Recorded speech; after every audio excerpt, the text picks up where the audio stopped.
دوستوں، میں دو مسلمان مورخین کے اقتباسات کا ذکر کروں گا۔ اگرچہ ان مورخین کے درمیان سینکڑوں برس کا فاصلہ ہے، لیکن ان کے بیانات ایک سے ہیں۔ پہلا بیان ہے سقوط بغداد کے متعلق۔ خلیفہ مستعصم کے آخری دور میں یہ ہوا زوردار طریقے سے گشت کرتی رہی کہ سلطان ہلاکو کے ساتھ منگولوں کی فوج حملہ کرنے والی ہے، لیکن مستعصم کے کانوں پر جوں تک نہ رینگی، نہ اس کی کوئی ہمت دکھائی دی، نہ کوئی خاص قدم اٹھایا۔ جب بھی ہلاکو کی تیاریوں کے متعلق سنا تو خلیفہ کی طرف سے غفلت و لاپرواہی کا مظاہرہ ہوا۔ جبکہ دوسرا بیان ہے برصغیر میں مغلوں کی حکومت کے متعلق۔ نادر شاہ اور اس کی فوج کے نزدیک آ جانے کے بعد محمد شاہ رنگیلا اور اس کے لشکر کے کسی فرد کو اطلاع نہ ہوئی۔ ان کی آمد کی سب سے پہلے گھسیاروں کو خبر ملی، جو صبح سویرے گھوڑوں کا چارہ حاصل کرنے 3-4 کوس دور چلے گئے تھے اور جن پر نادر شاہی فوج کے کچھ آدمیوں نے حملہ کر دیا، مگر وہ کسی طرح بچ بچا کر زخموں سے چور واپس پہنچ گئے۔ دوستو، قانون خداوندی یہ ہے کہ اللہ تعالیٰ ظالموں سے محبت نہیں کرتا، حد سے باہر نکلنے والوں کو پسند نہیں کرتا، خواہ مسلم ہوں یا غیر مسلم۔ قانون الہی یہ بھی ہے کہ دنیا میں کسی قوم یا حکمران کو ہمیشہ غلبہ حاصل نہیں ہوتا اور قوموں کے درمیان ایام میں تغیر و تبدل ہوتا رہتا ہے۔ یہ بھی اللہ تبارک و تعالیٰ کا قانون ہے کہ جب تک کوئی قوم خود اپنے اندر تبدیلی کا خیال پیدا نہیں کرتی تو اس کی حالت تبدیل نہیں ہوتی۔ بہرحال یہ انقلاب برپا ہو کے رہتا ہے کیونکہ قانون خداوندی اٹل ہے۔ خرابی ہمیشہ اندر سے واقع ہوتی ہے اور پھر سرطان کی طرح پورے نظام کو لپیٹ میں لے لیتی ہے۔ جب پھوڑا متعفن ہو جاتا ہے تو پھر نشتر اور آپریشن ناگزیر ہو جاتا ہے۔ قدرت کا کوڑا برستا ہے اور آنے والی نسلوں کے لیے عبرت کے نشان چھوڑ جاتا ہے۔ یہ کوڑا کبھی چنگیز کی شکل میں نمودار ہوتا ہے، کبھی ہلاکو کی صورت میں، کبھی تیمور کی صورت میں اور کبھی نادر شاہ کی صورت میں، اور بعض اوقات آپس کی لڑائیوں کی صورت میں بھی نمودار ہوتا ہے۔ قدرت کی طرف سے یہ عذاب اس وقت نازل ہوتے ہیں جب اصلاح کا جذبہ اجتماعی طور پر ختم ہو جائے یا اصلاح کی طرف متوجہ کرنے والے مٹھی بھر عناصر کی بات نہ سنی جائے بلکہ ان کی تذلیل کی جائے۔ قدرت جلدی کسی قوم سے نا امید نہیں ہوتی بلکہ وہ انتظار کرتی ہے۔ آخری اور کاری ضرب اس وقت لگایا جاتا ہے جب خیر کا عنصر قومی جسد سے خارج ہو جاتا ہے۔ ہم یہاں بنی اسرائیل کی مثالیں بیان نہیں کریں گے جنہوں نے احکام سبت کی بار بار خلاف ورزی کی تھی اور بندر بنائے گئے۔ ہم اپنی تاریخ سے عبرت کی بعض مثالیں پیش کریں گے۔ ان مثالوں سے جو سبق حاصل ہوتا ہے یہ ہے کہ مسلمان حکمرانوں اور قوموں پر ہمیشہ اس وقت زور سے خدائی قہر کا کوڑا برسایا گیا جب ان کے اندر گمراہ کن عقیدے اور بے دینی کے خیالات بہت زیادہ زور پکڑ رہے تھے اور حکمرانوں کو محض ذاتی عشرتوں سے سروکار تھا۔ عدل و انصاف کی بجائے فسق و فجور کا سکہ رائج ہو گیا تھا۔ مسلمانوں کی موجودہ حالت کے بارے میں علامہ مشرقی اپنی شرح آفاق مفکرانہ تصنیف تذکرہ میں یوں ذکر کرتے ہیں: مسلمانوں کا اسلام کی ایک اصل پر بھی کچھ عمل نہیں رہا، اس لیے جلد مٹ رہے ہیں۔ آج ان کے کسی گروہ میں نہ توحید باقی رہی ہے، نہ اتحاد، نہ طاعت، نہ قابل ذکر امیر، نہ جہاد بالسیف کے ولولے ہیں، نہ اثار مال، نہ اعمال خدا کا علم ہے، نہ ایمان بالآخرت ہے، نہ مکارم اخلاق، خوف عذاب ہے، نہ طمع ثواب، نہ شوق اصلاح ہے، نہ ذوق ایمان۔ قانون قدرت سب قوموں کے لیے ایک جیسا ہے، لیکن بنی اسرائیل کی طرح کچھ مسلمان ابھی تک خام خیالی میں مبتلا ہیں کہ وہ اللہ تعالیٰ کی برگزیدہ قوم ہیں اور کارگاہ حیات میں ان کے ساتھ خصوصی سلوک کیا جائے گا۔ ایسا نہیں ہوتا۔ پچھلے 1500 سال کی لمبی تاریخ گواہ ہے کہ ایسا نہیں ہوا۔ مسلمانوں کے ساتھ کوئی خصوصی برتاؤ محض مسلمان کہلانے پر نہیں کیا گیا۔ اگر مسلمان بے غیرتی اور بے حمیتی میں مجوسیوں کے برابر ہو جائیں تو وہ کیسے خدا کی پسندیدہ قوم ہونے کا نعرہ لگا سکتی ہیں؟ چنگیز خان کے ایک پوتے اور فاتح چین و ایشیا قبلائی خان اور ایک مسلمان عالم کے درمیان یہ مکالمہ تاریخ میں درج ہے۔ قبلائی خان کو اپنے دادا چنگیز خان کی طرح مذاہب کے مطالعے کا شوق تھا۔ ایک روز وہ قرآن مجید کی ایسی آیات سن رہا تھا جن میں مشرکین و کفار کو قتل کرنے اور جہاد کی ترغیب دی گئی ہے۔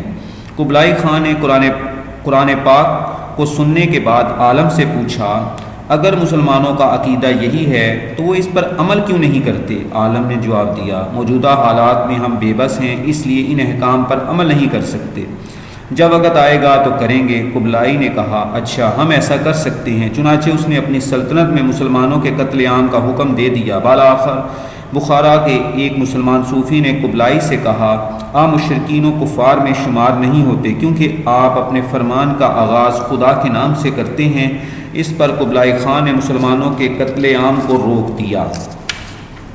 چنگیز خان نے اپنی فتوحات کے لیے مسلمان علاقوں کا رخ کیا تو مسلمانوں نے کم ہمتی کا مظاہرہ کیا۔ دوستو، مورخ حافظ ابن اسیر لکھتے ہیں کہ بے غیرتی اور بے حمیتی کی یہ انتہا تھی کہ ایک تنہا تاتاری فوجی مسلمانوں کے بھرے پورے گاؤں میں چلا جاتا اور لوگوں کو بھیڑ بکریوں کی طرح بے دریغ ذبح کرنے لگتا۔ کوئی اس کی مزاحمت نہ کر سکتا، کسی کو ہمت نہ ہوتی کہ اکیلے تاتاری کا قصہ تمام کر دے۔ جب اخلاقی زبوں کی یہ کیفیت ہو، پھر وہی ہوتا تھا جو 13ویں صدی عیسوی میں مغلوں کے ہاتھوں یعنی تاتاریوں کے ہاتھوں مسلمانوں کے ساتھ ہوا۔ 15ویں صدی میں ہسپانیہ میں عیسائیوں کے ہاتھوں مسلمانوں کا ہوا۔ 18ویں صدی میں نادر شاہ کے ہاتھوں مغل حکمرانوں کا حشر ہوا۔ اس سے پہلے تیمور کے ہاتھوں مسلمانوں اور ان کے حکمرانوں کا جو حال ہوا،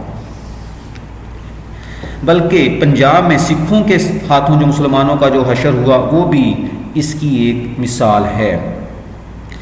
13ویں صدی کے وسط میں بنو عباسیہ کا آخری خلیفہ مستعصم باللہ بغداد میں حکمران تھا۔ جب ہلاکو کی زیر قیادت تاتاریوں نے اسلامی خلافت کے اس سب سے بڑے مرکز پر حملہ کیا۔ فتح کے بعد ہلاکو خان نے مستعصم باللہ کو کھانے پر بلایا، لیکن کھانے کے لیے کوئی چیز دینے کے بجائے خلیفہ کے سامنے سونے اور چاندی کے ڈھیر رکھ دیے جو اس کی فوج نے خلیفہ کے محلات سے لوٹے تھے، اور کہا، جناب عالی، آپ نے جو کچھ جمع کر رکھا تھا آپ اسے تناول فرمائیے۔ خلیفہ اسلام نے کہا، میں سونا کس طرح کھا سکتا ہوں؟ اس پر ہلاکو نے کہا، تو پھر آپ نے اسے اتنی حفاظت و اہتمام سے کیوں رکھا ہوا ہے؟ ہلاکو نے محل کے کمرے میں چاروں طرف نگاہ دوڑائی اور سیم و زر و جواہرات سے لبریز بڑے بڑے آہنی صندوقوں کی طرف تلوار سے اشارہ کرتے ہوئے گرفتار خلیفہ سے کہا، آپ نے ان صندوقوں کے فولاد سے اپنی فوج کے لیے تیروں کے سوار کیوں نہ بنوائے، اور یہ تمام سونا اور جواہرات اپنے سپاہیوں میں تقسیم کیوں نہ کیا، اور آپ نے پہاڑوں کے دامن میں باہر نکل کر مجھے پہلے سے روکنے اور مقابلے کی کوشش کیوں نہ کی؟ آپ حیران ہوں گے خلیفہ کا جواب سن کر۔ خلیفہ نے کہا، مشیت ازدی یہی تھی، یعنی اللہ کی مرضی یہی تھی۔ تاتاریوں کے سپہ سالار نے کہا، اچھا تو اب ہم جو سلوک آپ سے کریں گے اسے بھی مشیت الہی سمجھنا۔ اس کے بعد ہلاکو نے جو سلوک خلیفہ مستعصم باللہ اور بغداد کے شہر سے کیا آج بھی محض خیال آنے سے لرزہ طاری ہوتا ہے۔ خلیفہ اور اس کے بیٹوں کو نمدے میں زندہ لپیٹ کر نمدے یعنی قالین کو سی لیا گیا، اور پھر خون خوار تاتاری سپاہیوں نے ان قالینوں پر گھوڑے دوڑائے۔ اس طرح خلیفہ اور اس کی اولاد کو گھوڑوں کے سموں کے نیچے مکمل طور پر رون ڈالا گیا۔ کہتے ہیں تلوار سے براہ راست قتل کی بجائے کارپٹ میں لپیٹ کر گھوڑوں کے سموں تلے رون کر مارنے کی وجہ یہ تھی کہ بعض لوگوں نے ہلاکو سے کہا تھا کہ اگر زمین پر خلیفہ کا خون گرا تو یہ ہلاکو کی فتح کے لیے بدشگونی ہوگی اور مسلمان بھی اپنی تلوار واپس نیام میں نہیں رکھیں گے۔ بغداد کی تاتاریوں کے ہاتھوں بربادی مسلمانوں کی 1500 سالہ تاریخ کا آج بھی سب سے المناک واقعہ ہے۔ اس تباہی پر شاعروں نے برسوں مرثیے لکھے۔ بہرحال نہ کوئی بھونچال آیا نہ آسمان رویا، واقعہ ہی ایسا خونچا دینے والا تھا کہ بہت سے مسلمان مورخین نے تفصیلات بیان کی ہیں۔ تاریخ وصاف کے مصنف نے سیاق و سباق کے ساتھ حالات بیان کیے۔ مکمل 50 دن تک ہلاکو نے بغداد کا محاصرہ کیا۔ مرکز خلافت ہونے کے سبب بغداد اس وقت دنیا اسلام کا سب سے شاندار اور آباد شہر تھا۔ قلعہ بندیاں مضبوط تھیں لیکن نہ دل اور نہ ایمان مستحکم تھے۔ محاصرے کے دوران تاتاری لشکر برابر ہوائی تیر، ناوک، چھوٹے چھوٹے نیزے اور فلاخنوں سے بھاری پتھر بلکہ کھجوروں کے بھاری تنے تک فصیل کے پار اور شہر کے اندر پھینکتا رہا۔ اس طرح بے شمار مخلوق ہلاک اور زخمی ہوئی۔ ایک طرف دجلہ دریا تھا، دوسری طرف تاتاری لشکر کا دباؤ۔ ہلاکوں نے حکم جاری کیا کہ شہر کی دیوار کے ساتھ ساتھ پختہ اینٹوں سے بلند پشتیں بنائے جائیں۔ ان پشتوں پر کھڑے ہو کر تاتاری لشکر شہر پناہ کے اندر تیر برسا سکتا تھا اور رات کو شعلوں میں شہر کی آبادی بھی دیکھی جا سکتی تھی۔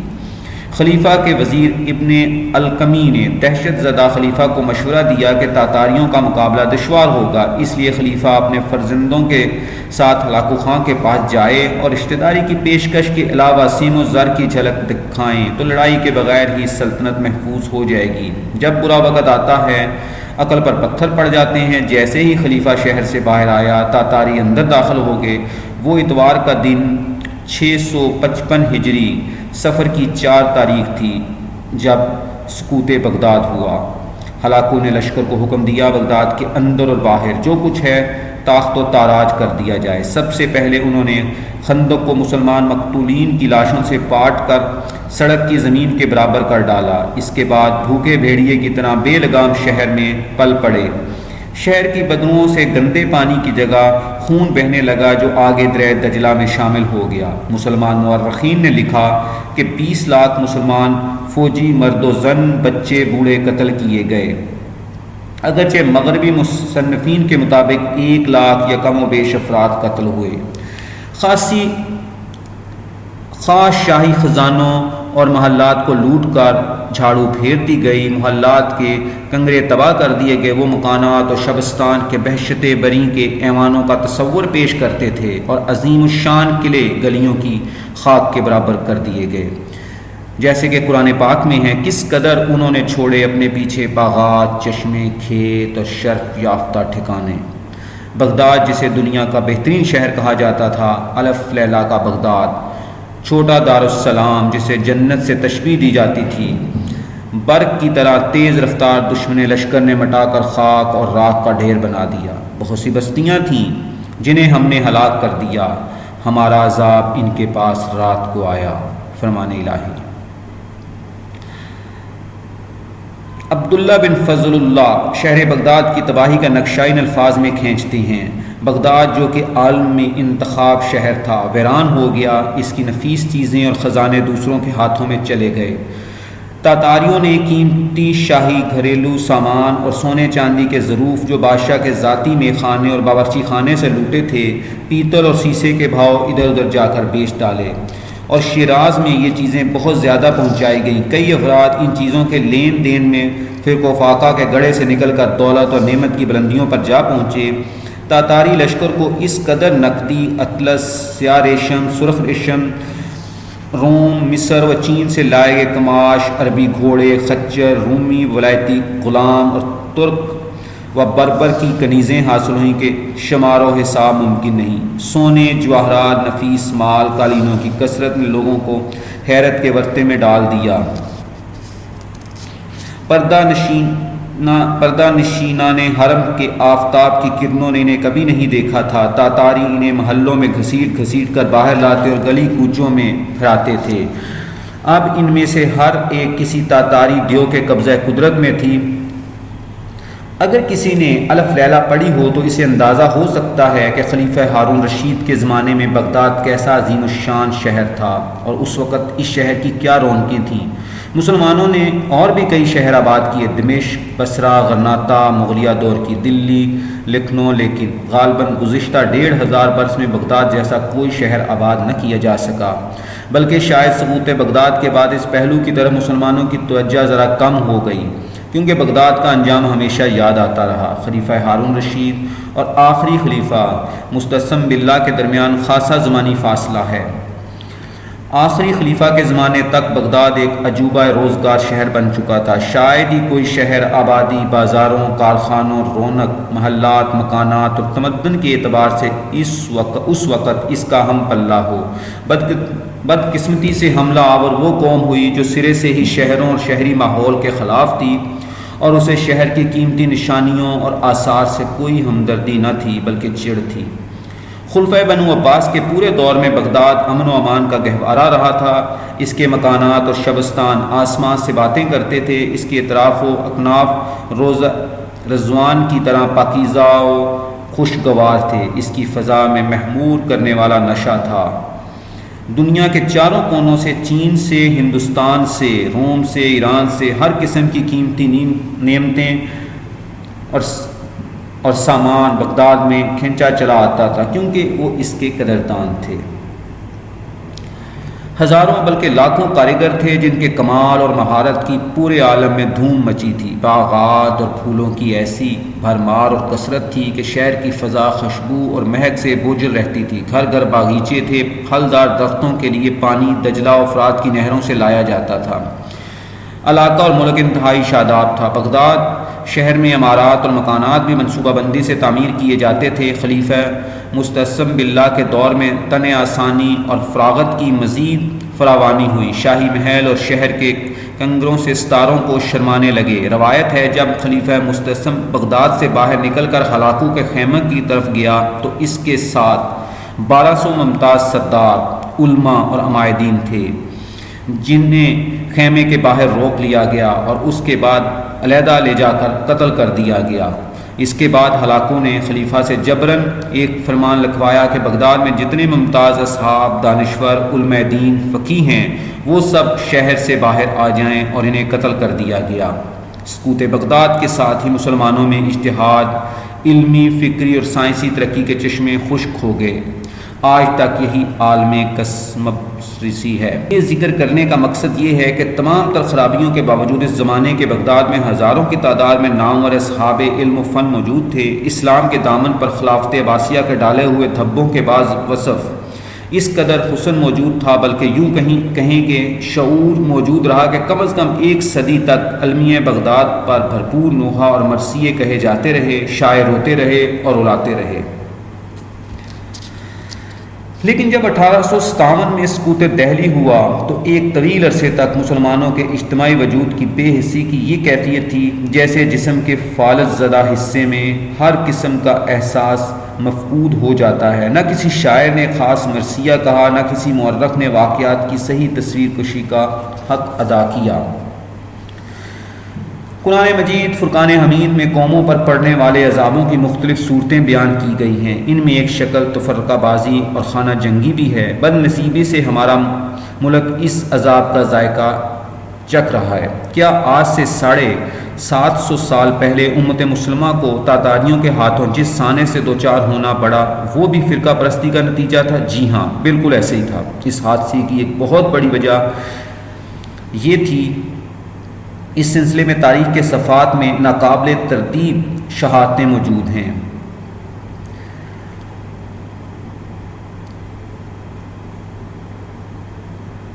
قرآن مجید کا بیان کردہ قانون جب تک کوئی قوم خود اپنی حالت میں تغیر پیدا نہ کرے، خدا اس کی حالت میں تبدیلی نہیں لاتا۔ یہ ایک حقیقت ہے۔ خلیفہ مستعصم باللہ کے وزیر ابن القمی نے خلیفہ کو اس طرح سے شیشے میں اتارا تھا کہ وہ اپنے بیٹوں ابو بکر اور سلمان شاہ سے زیادہ ابن القمی پر اعتماد کرتا تھا۔ وزیر اور امیر المومنین کے بڑے بیٹے امی ابو بکر کے درمیان انتہائی دشمنی تھی۔ روایت ہے کہ ایک بار ابو بکر نے ایران میں مشہد اور کرخ پر حملہ کیا تھا اور وہاں ایک خاص جماعت کے فرقے کے ساتھ زیادتیاں کی تھیں، لوٹ مار کے علاوہ قتل عام بھی کیا تھا۔ اس واقعے کے بعد ابن القمی نے درپردہ خلیفہ بغداد کی مخالفت کا پختہ منصوبہ بنا لیا تھا۔ یہاں یہ بات قابل ذکر ہے کہ سانِ بغداد سے پہلے پورے 2 برس تک باطنی فرقے نے سنیوں پر قیامت برپا رکھی اور وقت کی طاقتور سے طاقتور سنی حکومتیں باطنیوں کی چیرہ دستیوں کے سامنے بے بس رہیں۔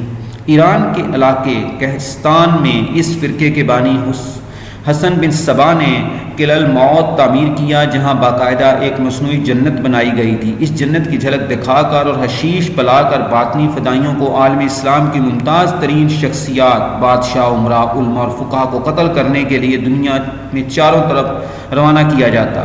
محفوظ سے محفوظ شخصیت بھی ان کی پہنچ سے باہر نہ تھی۔ وہ بادشاہوں کی خلوت گاہوں تک پہنچ جاتے، 200 سالوں میں اس فرقے نے ہزاروں ایسے اسلامی شخصیات کو پراسرار انداز میں وار کر کے قتل کیا جن کا نعم البدل قیامت تک نہیں مل سکے گا۔ وہ بہت ہی قیمتی اور گراں قدر زندگیاں تھیں۔ قاتل بھی پکڑے نہیں جاتے تھے، پکڑے جاتے تھے تو فوراً زہر کھا کر یا پیٹ میں خنجر مار کر خودکشی کر لیتے تھے۔ قلعہ الموت ناقابل تسخیر بنا رہا، کوئی مسلمان بادشاہ اسے فتح نہ کر سکا۔ ہلاکو خان نے فتح بغداد سے پہلے یہ قلعہ بھی تباہ کر دیا تھا۔ اس طرح امت کو اس عذاب سے نجات ملی، لیکن دوسری طرف ہلاکو قہر بن کر بغداد پر ٹوٹ پڑا۔ ابن القمی بڑا فاضل شخص تھا، منقول و معقول میں یگانہ روزگار تھا، احوال سلطنت میں خود مختار تھا، لیکن اس کی بعض حرکتوں کی وجہ سے دربار خلافت کے امراء اور مقربین اسے ناپسند کرتے تھے۔ اس کے دل میں خاندان خلافت کے خلاف گرا پڑ چکی تھی اور کھوج میں رہتا تھا کس طرح خلیفہ اور اس کے خاندان سے انتقام لے۔ جب قلعہ موت کی اینٹ سے اینٹ بجانے کے بعد ہلاکو بغداد کی طرف متوجہ ہوا تو ابن القمی نے ہلاکو کی طرف خفیہ پیغام بھیجا، جس میں اس نے دلائل کے ساتھ اس بات کا اظہار کیا کہ اگر وہ یعنی ہلاکو خان بغداد پر حملہ آور ہو تو اسے بڑے آسانی سے فتح کر لے گا، اور یہ کہ اس سلسلے میں اس کی ہر ممکن مدد کی جائے گی۔ اس کے باوجود فوری طور پر ہلاکو کو ابن القمی کی باتوں پر یقین نہ آیا، کیونکہ وہ بغداد کی مضبوطی اور استحکام کی شہرت سن چکا تھا، اور اسے یہ بھی علم تھا کہ مرکز خلافت ہونے کی وجہ سے مسلمان اس کے دفاع میں سر دڑ کی بازی لگائیں گے۔ اس کے باوجود ابن القمی قاصد پر قاصد خفیہ طور پر بھیج کر ہلاکو کو حملے کی دعوت دیتا رہا اور اپنی اور اپنے آدمیوں کی طرف سے خفیہ حمایت کی یقین دہانیاں کراتا رہا۔ ایک خط میں اس نے ہلاکو کو لکھا، میں خلیفہ کے ساتھ مکر اور بناوٹ کا طریقہ اختیار کروں گا۔ آپ کو چاہیے کہ کسی قسم کے تساہل اور تاخیر کے بغیر اپنے لشکر اور علم کے ساتھ اس طرف مارچ کریں۔ ہلاکو نے اپنے مشیروں سے مشورے کے بعد بغداد کا رخ کر لیا۔ ابن القمی کو ہلاکو کی آمد کی خبر ہوئی تو اس نے منصوبہ تیار کیا کہ کسی طرح اسلامی لشکر بغداد سے باہر نکل جائیں تاکہ ہلاکو کسی مزاحمت کے بغیر شہر پر قابض ہو جائے۔ وہ اپنے انجام کو بھول گیا۔ قدیم فاتح غداروں کو اچھی نظر سے نہیں دیکھتے تھے، البتہ کام لے لیتے تھے۔ خیر، وزیر نے ایک دن خلیفہ سے خلفت میں کہا، آج کل خدا کے فضل و کرم سے ارد گرد کے بادشاہ اور حکمران سب امیر المومنین کی اطاعت کا دم بھرتے ہیں۔ پورب و پچھم میں اس سلطنت کی دولت مندی اور دبدبے کا چرچا ہے، لیکن یہاں دارالسلطنت میں ہمارے اتنے سارے لشکر بیکار تنخواہیں وصول کر رہے ہیں، اگر یہ باہر جائیں گے تو کچھ کام کریں گے۔ اس لیے دور اندیشی اور دانش مندی کا تقاضا ہے کہ ان لشکروں کو ان کے سرداروں کے ساتھ مختلف سمتوں میں کسی نہ کسی مشن پر بھیج دیا جائے، اس طرح خزانے کی بچت ہو جائے گی۔ خلیفہ کو وزیر کے اصل عزائم کا علم نہ تھا، اس لیے وہ اس فریم میں آ گیا اور لشکروں کی زیادہ تعداد بغداد سے باہر چلی گئی۔ ایک طرف یہ، دوسری طرف خلیفہ ابن القمی کے متعلق کوئی بات سننے کو تیار ہی نہ تھا۔ بعض عمراء دربار بلکہ بیٹوں نے خلیفہ سے ابن القمی کی دشمنوں سے ساز باز اور لشکروں کے باہر بھیجنے میں درپیش خطرات کا ذکر کیا، لیکن ابن القمی نے ایسا جال بن رکھا تھا کہ خلیفہ نے یہ تمام شکایات ابن القمی کے خلاف ذاتی دشمنی تصور کرتے ہوئے نظر انداز کر دی۔ ابن القمی نے منصوبے کو پایا تکمیل تک پہنچانے کے لیے ایک کام یہ کیا کہ درباریوں میں بھی پھوٹ ڈال دی۔ اس طرح دربار خلافت واضح طور پر دو گروہوں میں تقسیم ہو گیا۔ چنانچہ ایوان سلطنت میں اتفاق و اتحاد اس وقت پارا پارا ہو گیا جب قیامت کی گھڑی میں اس کی شدید ضرورت تھی۔ ہلاکو کے لشکری بغداد کے نواح میں پہنچنے والے تھے۔ حالات کی سنگینی کا احساس کرتے ہوئے سلطنت کے بہی خواہوں نے ایک بار پھر خلیفہ کو ابن القمی کی باتوں میں نہ آنے کا مشورہ دیا اور اصرار کیا کہ باہر گئے ہوئے لشکروں کو فوری طور پر دارالحکومت میں طلب کیا جائے تاکہ ہلاکو کا مقابلہ کیا جائے۔ لیکن بدبختی کی ضد میں آئے ہوئے خلیفہ نے جواب دیا، وہ پہلے اپنے دانا وزیر سے مشورہ کرنا پسند کرے گا۔ داناؤں کا قول ہے کہ جب وہ تقدیر سے کوئی مصیبت نازل ہونا ہوتی ہے تو اس کے اسباب آسمان سے برستے اور زمین سے اگتے ہیں، اس وقت عقل ماری جاتی ہے۔ ابن القمی نے اس مشورے کو بے حقیقت قرار دیتے ہوئے خلیفہ کو تسلی دی، بھلا منگولوں کی فوج بغداد پر کیسے غالب آ سکتی ہے؟ اگر محض ہماری عورتیں اور نابالغ بچے بھی مکانات اور دیواروں پر چڑھ کر کھڑے ہو جائیں اور ایک ایک اینٹ پھینکیں تو منگول لشکر تباہ ہو جائے گا۔ خلیفہ کو ایسی ہی خواب آور باتوں کی ضرورت تھی۔ وہ اپنی خوبصورت کنیزوں کے ہجوم میں واپس جا کر موسیقی سے لطف اندوز ہونے لگا۔ دوسری طرف ابن القمین کے ہلاکوں کے ساتھ رابطے جاری رہے۔ اس کے خط پکڑے گئے، خلیفہ کو پیش کیے گئے، مگر خلیفہ نے مخالفوں کی دشمنی قرار دے کر توجہ ہی نہ دی۔ بالآخر جب ہلاکو کا لشکر بغداد پر چڑھ دوڑا، محاصرے نے طول کھینچا، بغداد کے شہری عاجز آ گئے، خلیفہ کی ہمت جواب دینے لگی، تو ہلاکو کے ساتھ طے شدہ منصوبے کے مطابق ابن القمی نے خلیفہ کو مشورہ دیا کہ ہلاکو سے ملاقات کر لی جائے تو اس کی سلطنت وغیرہ محفوظ رہے گی، بلکہ ہلاکو ممنون ہوگا۔ ساتھ ہی اس نے خلیفہ کے ساتھ منگول لشکر کی تعداد اور دہشت انگیزی کی ایک خوفناک تصویر کھینچی۔ اس نے کہا، امیر المومنین، مغلوں کا یعنی تاتاریوں کا لشکر شمار سے باہر ہے، جبکہ ہمارا شہر لشکر سے خالی ہے۔ غلاموں اور دوسرے لوگوں نے دفاع کی پوری کوشش کر لی ہے، لیکن آج کے بعد مزاحمت ممکن نہ ہوگی، کیونکہ تاتاریوں کا غلبہ بڑھتا جا رہا ہے اور انہیں باہر سے بھی مدد حاصل ہے، جبکہ اہل بغداد کی ثابت قدمی کمزور پڑ رہی ہے۔ اب سلامتی کی تدبیر یہ ہے کہ امیر المومنین لڑائی چھوڑ دیں اور مصالحت کی راہ اختیار کریں۔ مناسب یہ ہے کہ مزید تاخیر کے بغیر امیر المومنین ہلاکو خان کی خدمت میں چلے جائیں، کیونکہ تاتاری یورش کا مقصد مال و اسباب کا حصول ہے، جبکہ خلیفہ کے پاس مال و دولت کی کمی نہیں، تو پھر لڑائی کی کیا ضرورت؟ مزید یہ کہ سمدھیانہ اور رشتہ داری قائم کرنا اچھی تدبیر ہے۔ ہلاکو خان کے خاندان کی لڑکی امیر المومنین کے شہزادے کے حکم میں آ جائے اور خاندان نے خلافت کی کوئی لڑکی ہلاکو کے لڑکے کے نکاح میں چلی جائے۔ اس طرح خلافت کی شان و شوکت اور بادشاہت کی طاقت یکجا ہو جانے سے ہزاروں مسلمانوں کا جان و مال محفوظ ہو جائے گا اور خلافت کی عظمت میں مزید ترقی ہوگی۔ مغلوں کی ٹڈی دل فوج اور دہشت کا تذکرہ وہ وزیر کر رہا تھا، جس نے حملے سے پہلے یہ کہا تھا کہ بغداد کی عورتیں اور نابالغ بچے اگر ایک ایک اینٹ اٹھا لیں تو ہلاکو کی فوج تباہ ہو جائے گی۔ ایک غیرت مند کرد امیر ملک عزیز الدین نے تمام رکاوٹوں اور خلیفہ کی بے بسی اور بے حسی کے باوجود کسی نہ کسی طرح بغداد میں 20,000 فوج تیار کی، اور یہ فوج قصبات اور گردنواں کے مسلمانوں کے ساتھ مل کر ہلاکو کے لشکر پر حملہ آور ہوئی، بلکہ ایک دو جھڑپوں میں کامیاب بھی ہوئی۔ دجلہ عبور کر کے جس جگہ اس اسلامی لشکر نے ڈیرا ڈال رکھا تھا، اس کے قریب ایک نہر تھی جو فرات سے نکلتی تھی۔ مسلمانوں کی لشکرگاہ بستی میں تھی، جبکہ نہر ذرا بلندی پر تھی۔ غدار وزیر ابن القمی نے رات کے وقت اپنے آدمیوں کو بھیج کر نہر کا پانی اسلامی لشکر پر چھوڑ دیا۔ فوج کا اسلحہ خراب ہو گیا اور بھیگنے سے سپاہی بے بس ہو گئے۔ صبح تاتاریوں نے پلٹ کر حملہ کر دیا، اسلامی لشکر کو شکست اٹھانا پڑی۔ ملک عزیز الدین اور دوسرے مخلص عمرہ آخری بار خلیفہ کی خدمت میں حاضر ہوئے اور کہا کہ کافر تاتاریوں کی تعداد 2 لاکھ سے زیادہ ہے اور وہ شہر کے دروازے پر آ پہنچے، ہمارے پاس دفاع کی کوئی صورت نہیں۔ ایسے میں مصلحت یہ ہے کہ امیر المومنین دجلہ کے راستے کشتی میں بیٹھ کر چلے جائیں، خواتین اور مال و اسباب بھی ساتھ لے جائیں، ہم آپ کے ساتھ رہیں گے۔ بصرہ کے قریب پہنچ کر کسی جزیرے میں قیام کریں گے، یہاں تک کہ اللہ تعالیٰ کی نصرت آ جائے اور ہم تاتاریوں کو مغلوب کر لیں۔ خلیفہ نے یہ تجویز بھی وزیر ابن القمی کے سامنے رکھ دی۔ اس نے کہا، میں نے تاتاریوں سے صلح کر لی ہے، کہیں جانے کی ضرورت نہیں۔ اگر میری بات پر اعتماد نہ ہو تو امیر ابو بکر کو باہر ہلاکو کے پاس بھیج کر دیکھ لیں کہ وہ کس طرح شہزادے کی آؤ بھگت کرتا ہے۔ یہ ابن القمی کی چال تھی۔ ساتھ ہی اس نے خفیہ طور پر ہلاکو کو کہلا بھیجا کہ جب شہزادہ ابو بکر اس کے پاس آئے تو اس کا زبردست استقبال کیا جائے۔ اب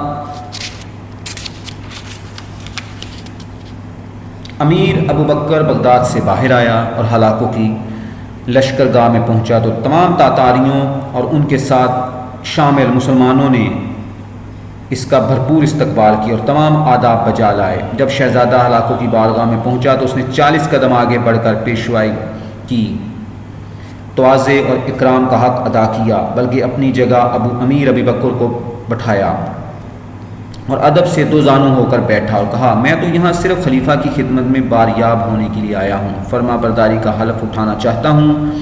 میں نے اپنے عمرہ سے پوچھا کہ روئے زمین پر اس وقت سب سے بڑا مسلمان کون ہے، تو انہوں نے کہا، امیر المومنین میری آرزو ہے میں امیر المومنین کے ہاتھ پر اسلام قبول کروں۔ ہلاکوں نے ابن القمی کی جانب سے دیے گئے منصوبے کے عین مطابق شہزادہ ابو بکر سے اس طرح کی پرفریب اور شہد و شکر میں لپٹی ہوئی باتیں کیں، اور ابو بکر کو اس کے اخلاص کا یقین ہو گیا۔ حالانکہ مسلمان ہونا تو کجا ہلاکوں کو کسی مسلمان کو معافی دینے پر آمادہ نہیں تھا۔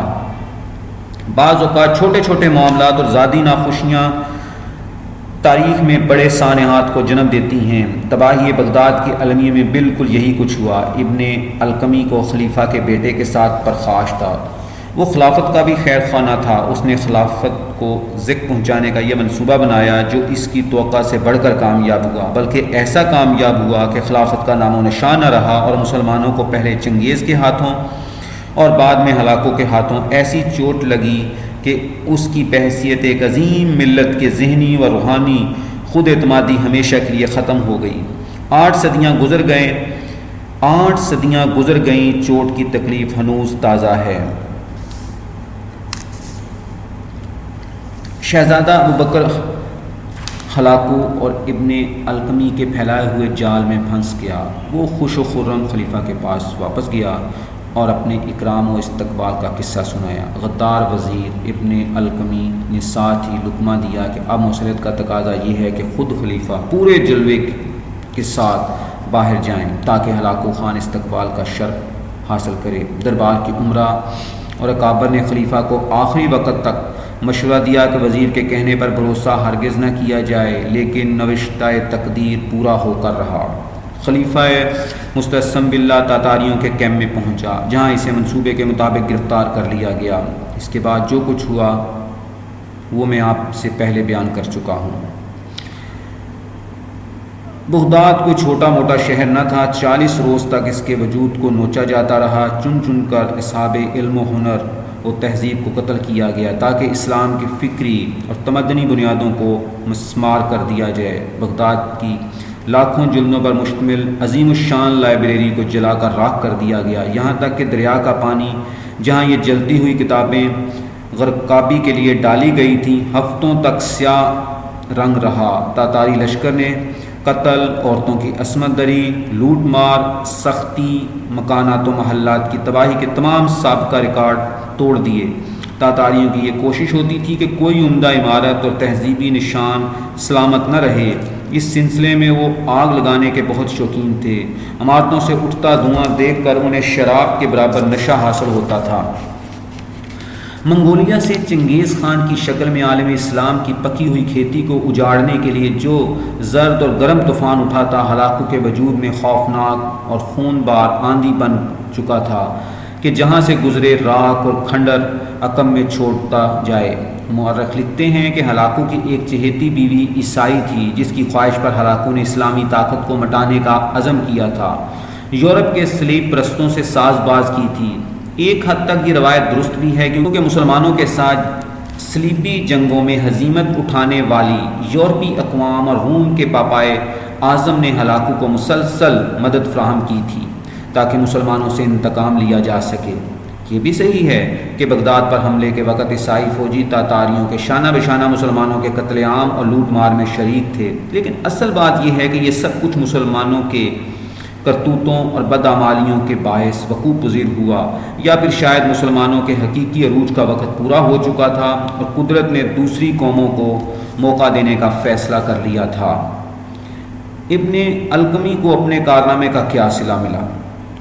روایت ہے کہ ابن القمی کو ہرگز امید نہ تھی کہ یہ سب کچھ اس طرح سے ہو جائے گا، کم از کم اسے بغداد کے اجڑنے کا خیال بالکل نہ تھا، لیکن بغداد اجڑ چکا تھا، لاکھوں کی آبادی کا شہر مر گیا تھا۔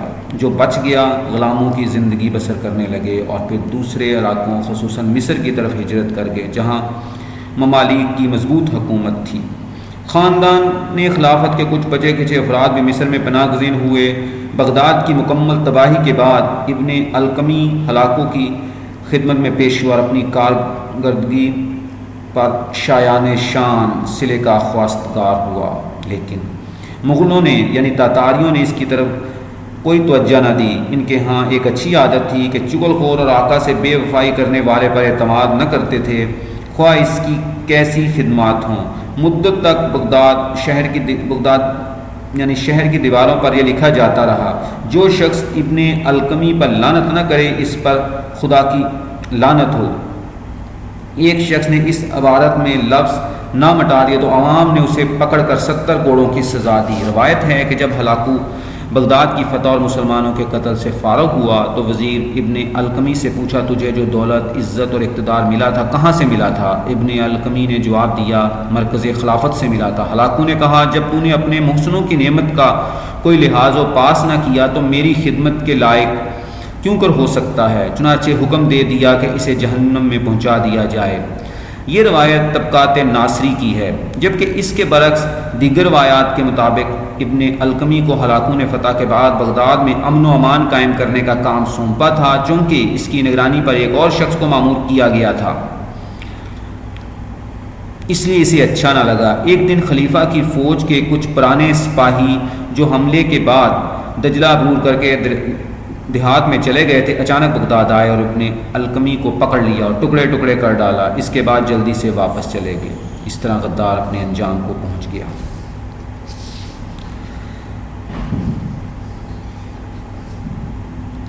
علامہ جلال الدین سیوطی نے اپنی معتبر تصنیف تاریخ الخلفاء میں ہلاکو خان کا ایک خط نقل کیا ہے، جو اس نے سقوط بغداد کی مہم سے فراغت کے بعد دمشق کے حکمران سلطان ناصر کے نام لکھا تھا۔ اس خط سے ظاہر ہوتا ہے کہ خود تاتاریوں کو بھی احساس تھا کہ وہ دنیا میں غلط کار اور بد اعمال حکمرانوں کی سزا کے لیے بھیجے گئے ہیں۔ حالانکہ وہ خود کافر تھے، لیکن مسلمانوں اور عیسائیوں کے ساتھ میل جول کے باعث ایک قادر مطلق ہستی کا اعتراف کرنے لگ گئے تھے۔ مضمون کچھ یوں ہے، ملک ناصر، تمہیں معلوم ہونا چاہیے کہ ہم خدا کے لشکر ہیں، وہ ہمارے ہی ذریعے سے گناہ گاروں، ظالموں، متکبروں سے انتقام لیتا ہے۔ ہم جو کچھ کرتے ہیں وہ خدا ہی کے حکم سے کرتے ہیں۔ اگر ہم کو کبھی غصہ آ جاتا ہے تو کایا پلٹ دیتے ہیں۔ ہم نے بہت سے شہروں کو برباد کر دیا اور بندگان خدا کو ہلاک کر دیا۔ ہم نے عورتوں اور بچوں پر بھی رحم نہیں کھایا۔ اسی دنیا کے باقی ماندہ لوگوں، تمہارے ساتھ بھی یہی کچھ ہونے والا ہے۔ یاد رکھو، ہمارا لشکر رحم کھانے والا نہیں بلکہ برباد کر دینے والا ہے۔ ہمارا مقصود ملک گیری نہیں بلکہ انتقام ہے۔ ہماری تلوار سے کوئی نہیں بچ سکتا، ہم سے بھاگ کر کوئی کہاں جائے گا، کیونکہ بحر و بر پر ہماری سلطنت ہے۔ ہماری ہیبت سے دنیا کانپ اٹھی، ہمارے قبضے میں تمام امراء و خلفاء ہیں۔ اب ہم تمہاری طرف بڑھ رہے ہیں، اب تم بھاگ سکتے ہو تو بھاگو، ہم تمہارا پیچھا کریں گے۔